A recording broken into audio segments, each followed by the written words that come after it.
The induction of Vikrant, IAC-1 as it's presently known, is going to be a red letter day in the history of the Indian Navy. The Indian Navy is one of the few navies in the world which have operated aircraft carriers for several decades. So the induction of this ship actually incorporates the experience of several decades. And the fact that it's made in India with Indian engineering and Indian integration and Indian systems makes it a huge moment for the country. Also going forward, given the evolving threats across the region, the aircraft carrier represents a significant force multiplier for the Indian Navy. Joining us now to talk a little bit about that, somebody squarely in the middle of inducting this wonderful warship, the Flag Officer Commanding-in-Chief, Southern Naval Command, Vice Admiral Hampiholi. Sir, thanks very much for being with us. Sir, how does IAC-1, Vikrant, represent in a sense the pinnacle of Indian engineering? Thank you, Vishnu. With the historic commissioning of the indigenous aircraft carrier Vikrant, India will join a select group of nations which can design and construct their own aircraft carriers. Vikrant has been named after its illustrious predecessor, INS Vikrant then, which has since been decommissioned, which played a stellar role in the Indo-Pak War of 1971. This ship has been indigenously designed by the Navy's Warship Design Bureau and, as you are aware, constructed by Cochin Shipyard Limited, and is a true example of Atmanirbharta. Right. Shipbuilding has not been new to the Indian Navy and to our country in particular. We made our first few petrol vessels in the 1960s. Subsequently, we constructed 6 Leander class frigates, that is the Nilgiri class frigates, between the years 1966 to 1981. Thereafter, we commissioned 3 Godavari class ships and 3 Delhi class ships with increasing levels of complexity. Yeah. You would be aware, now that we have designed and constructed state-of-the-art versatile platforms in the Shivalik class, the Kolkata class, and the fairly recently inducted Visakhapatnam and their follow-ons. As regards Vikrant, the government approval was obtained to construct Vikrant in 2002, and subsequently the contract was awarded to Cochin Shipyard Limited in 2007. Whilst the indigenous design and construction of destroyers and frigates were stepping stones, the indigenous aircraft carrier Vikrant has been a giant leap for the Navy's and the country's Warship Design Bureau and indeed the shipbuilding industry. So the role of an aircraft carrier, what role does an Indian aircraft carrier play, and how do you see that going forward?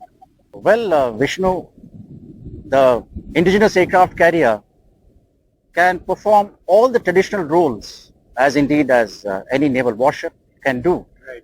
And those roles essentially pertain to constabulary, diplomatic, benign and military. The aircraft carrier can be utilized for power projection, for ensuring maritime security in the Indian Ocean region, and can provide for credible deterrence. Right. You see, Vishnu, the carrier battle group, of which the aircraft carrier with its integral air power being the central entity, is a self-contained and a composite force.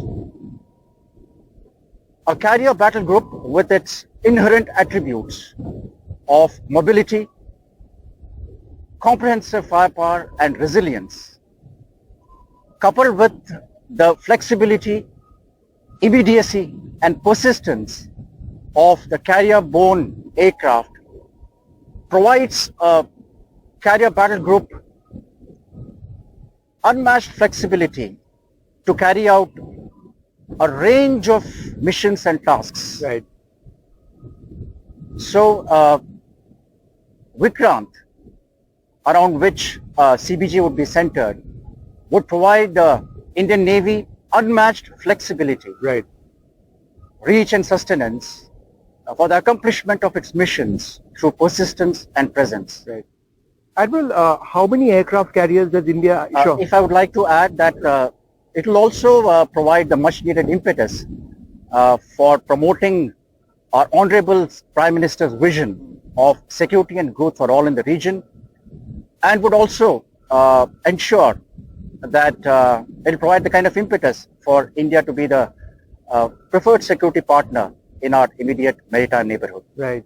And so the number of these ships that India requires ideally, sir, how many would that be? Vishnu, you would be aware that I must really actually salute our predecessors who actually planned the growth of the Navy. And the requirement of 3 aircraft carriers appears in the first plan of the force level structuring of the Indian Navy post-independence. There is no doubt in my mind that we require 3 aircraft carriers, 1 on each seaboard, the west and the east, with the 3rd aircraft, if not available, under maintenance.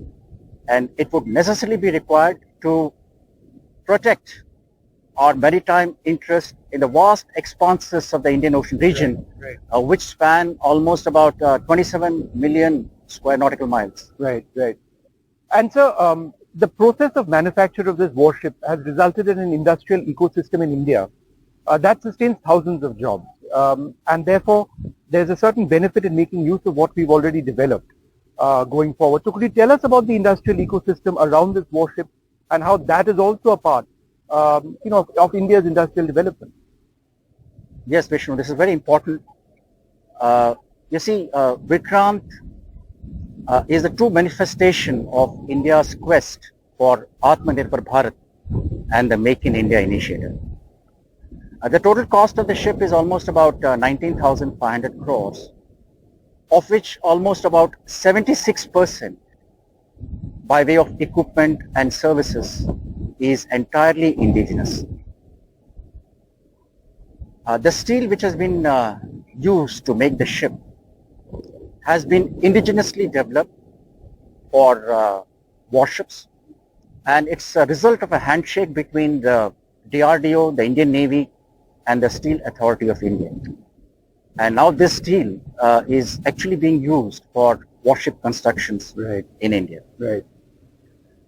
Around 544 companies of private sector like Bell, BHEL, L&T, Tata, Kirloskar, Keltron have been registered with Cochin Shipyard Limited, who have contributed towards the construction of Vikrant. Right.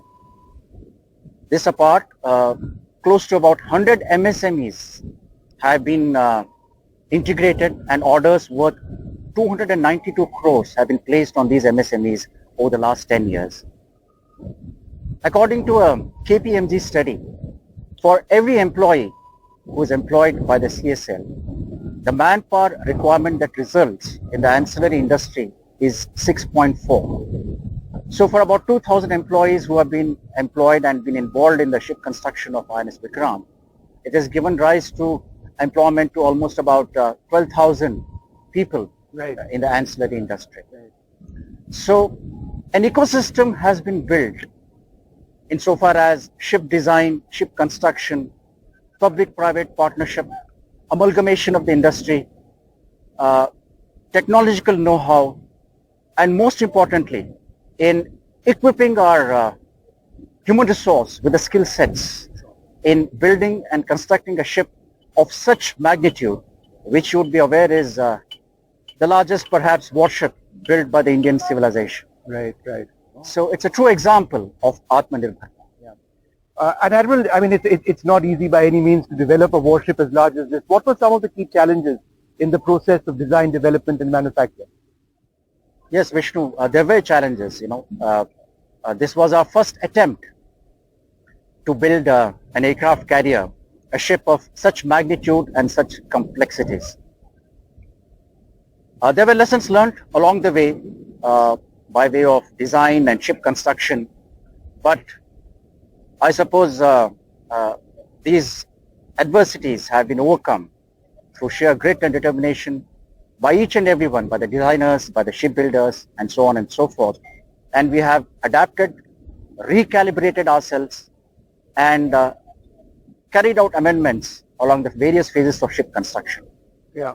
As regards challenges, the foremost challenge actually pertained to the design of an aircraft carrier ab initio, Right. with no previous experience of having designed an aircraft carrier or constructed one. Yeah. The second challenge actually pertained to the shipbuilder themselves, with Cochin Shipyard Limited, with their limited availability of skilled manpower and with perhaps no experience of warship construction. The third challenge actually pertained to the availability of steel, which I mentioned, but DRDO rose to the occasion in providing us the DMR quality steel, Yeah. which is now being used for all warship constructions in Yeah. India. Yeah.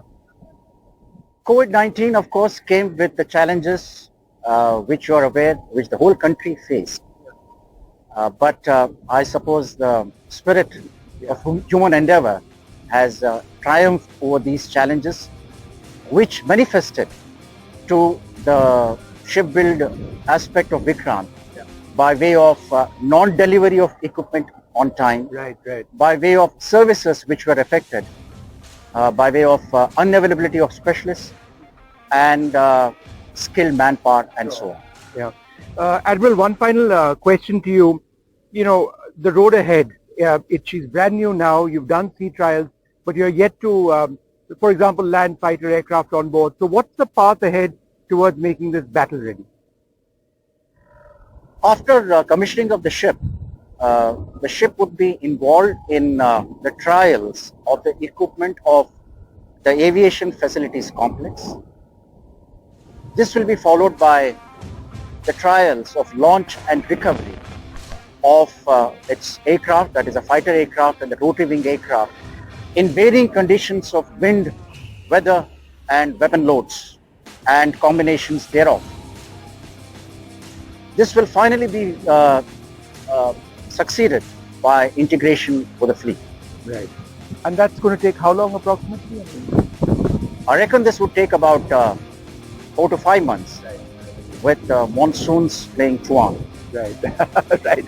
Lovely, sir. Thank you so much. Thank you. Thank you.